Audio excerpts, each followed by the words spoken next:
Allez, on continue cette journée à Saint-Martin-de-Crau, à la fête des associations. Et là, on va pédaler avec Benoît. On va enfourcher notre vélo pour aller découvrir ces sentiers, ce paysage qui environne Saint-Martin-de-Crau. Alors Benoît, vous appartenez à l'association Rayon d'Or, c'est ça? Le Rayon d'Or de la Crau. Rayon d'Or de la Crau. Qu'est-ce que c'est que cette association? Alors, le Rayon d'Or de la Crau, c'est un club de cyclotourisme qui a été créé en 1978 à Saint-Martin. D'accord, ça remonte, on est tout jeune. déjà. Ouais. Voilà. C'est composé essentiellement de deux groupes. Un groupe route adulte, essentiellement adulte, route et VTT. On sort le mardi, le jeudi et le dimanche. On fait des week-ends, on fait des sorties. Donc là, plus longues. c'est quoi? C'est les pelotons, Voilà, vélos de course C'est pas des vélos de course, on fait du cyclotourisme. Donc, non, on roule pas à 50 à l'heure. Ah, d'accord, ok. C'est pas le Tour de France, loin s'en faut. Il y en a d'autres qui le font à notre place, c'est très bien. D'accord. Et on a une partie, par contre, très importante qui est l'école cyclo pour les enfants. École VTT plutôt, pardon.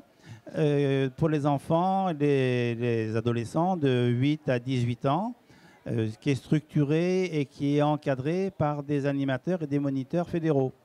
Donc, ils sont formés pour ça. On n'a pas le droit de les prendre sans... voilà.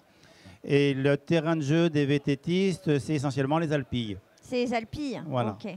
Donc eux, dans les Alpilles, effectivement, ils ont de quoi jouer, ils ont de quoi voir malheureusement aussi pas mal de choses qui ne sont pas très bien. Bon, alors allons-y, faisons le constat. Qu'est-ce qu'on voit quand on est à vélo dans les Alpilles aujourd'hui Malheureusement, beaucoup de déchets, Ouais. comme sur la route. Sur la route, c'est incroyable ce que l'on peut trouver dans les bas-côtés. En permanence, ce sont des canettes, ce sont des bouteilles en verre, ce sont des plastiques, des masques, évidemment, le Covid est passé par là. Et ça, c'est désolant parce qu'il y en a de plus en plus.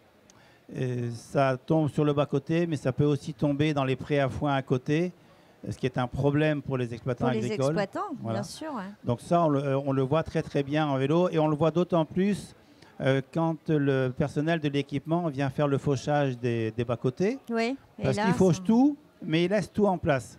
Bon, alors donc, après, c'est pas leur job non plus, mais le premier des jobs, c'est celui du citoyen qui ne devrait pas jeter sa canette. Le problème est là. Le problème est essentiellement un problème de citoyen, de civisme.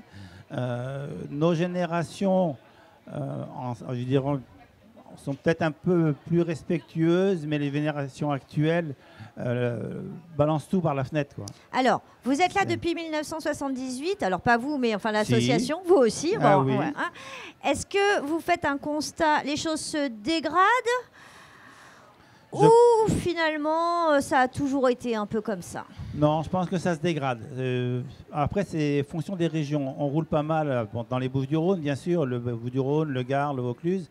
Mais quand on s'éloigne un peu de cette zone très urbanisée, on trouve beaucoup moins de déchets dans la nature. Quand on va dans les Cévennes, c'est vrai que la région n'est pas très respectueuse de l'environnement, de manière générale. Et ça, c'est un problème éducatif, c'est un problème de société. Alors, voilà, on allait parler justement des solutions, des actions. Vous parlez d'un problème éducatif. Alors, est-ce que la sensibilisation, la pédagogie doit être au cœur d'un dispositif pour qu'on arrive à trouver des solutions pour que ces déchets ne se retrouvent pas dans la nature? C'est sûr que l'éducation est primordiale, que ça soit déjà à l'école. Nous, on participe avec les enfants des écoles de Saint-Martin pour les sensibiliser au vélo et en même temps on leur glisse des petits messages sur la nature. Mais c'est aussi au niveau du collège, au niveau du lycée, augmenter la sensibilisation de ces jeunes. C'est eux qui vont être concernés par ces problèmes d'environnement, beaucoup plus que nous, et qui vont devoir le vivre. Donc sensibiliser les jeunes. C'est essentiel. Bon, et les anciens en ont fait quoi? Ils font rien, eux, les anciens? Si, les anciens, ils peuvent le faire, mais les anciens... Ah, non. Maintenant, on ne peut pas non plus, nous, à vélo, avoir une remorque et ramasser au fur et à mesure de tout ce qu'on trouve. Ça, c'est mission impossible. Mais c'est vrai qu'il y a malheureusement beaucoup d'automobilistes qui ne sont pas respectueux. Et même dans les VTT, dans la nature, moi j'ai fait de la randonnée pédestre avant de refaire du vélo. C'est vrai qu'on trouve dans la nature beaucoup de déchets, de plastique, les petits emballages de friandises qu'on consomme pour reprendre des forces. Hein. Allez, on prend on prend des forces, mais on balance le truc dans la nature. On prend la barre céréales et puis l'emballage, ben, ça reste par terre. Avec les cartouches des chasseurs d'ailleurs, mais ça c'est un aparté. Ah, on les reçoit tout à l'heure, les chasseurs. Alors, donc, l'idée, ce serait, on essaye de voir, donc vous faites un constat très clair sur cette question des déchets. L'idée, c'est un petit peu de trouver des solutions, donc vous parlez d'éducation, hein, ça Oui. c'est la solution principale. Ces emballages qu'on retrouve partout, peut-être que si on en produisait moins, on en retrouverait moins dans la nature, Alors, non? c'est sûr. Le problème de l'emballage, c'est que beaucoup de produits ne peuvent plus être vendus, j'allais dire, à la coupe. Hein. Je prends un exemple tout simple. Le Rayon d'Or de l'Accro organise différentes manifestations au cours de l'année, dont une marche en janvier et un rallye-raid pour les gamins du VTT en février. Avant, on pouvait prendre des gâteaux complets, on les coupait en tranches et on le distribuait. Maintenant, on n'a plus le droit. Maintenant, il faut que ça soit emballé. Covid oblige. Il ne faut pas toucher. Bon, voilà. Donc là, il y a un problème lié à l'environnement actuel qui fait qu'on est revenu aux emballages alors qu'on pouvait très bien s'en passer. Voilà, donc on fait face encore à ces paradoxes hein, avec lesquels on doit composer aujourd'hui de manière quotidienne.